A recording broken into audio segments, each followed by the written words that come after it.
Janesville police sergeant will face no criminal charges after his wife alleged he hit her last month. Valina Jones is in our Rock County Bureau.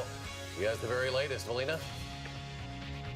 Eric, Sergeant Brian Donahue was placed on paid administrative leave shortly after the alleged incident occurred, but today he's been cleared of all wrongdoing after a Rock County District Attorney David O'Leary announced he has dropped the charge against him due to insufficient evidence. He knows in his heart that he did not do this. He had believed in the system and felt that this day would come.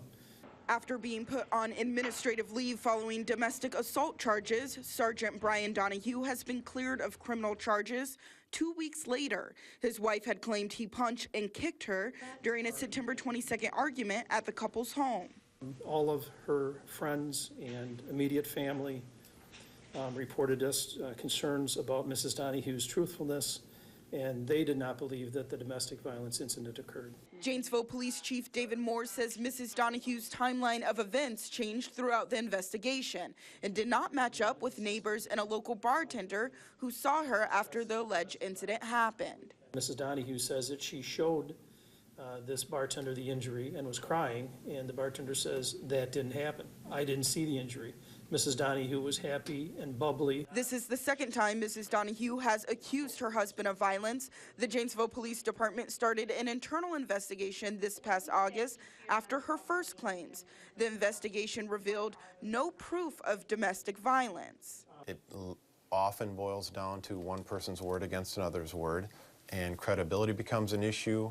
All the other factors come into play. It's still unclear how Mrs. Donahue received bruises to her eye and hip.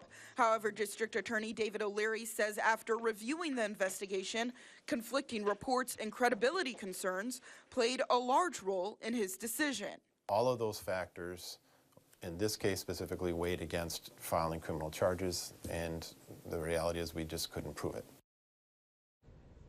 Donahue and his wife filed for divorce in early September. He has been with the department for the past 32 years, and Donahue is scheduled to return back to work this Monday. All right, Valina Jones in Rock County tonight. Valina, thank you. Also in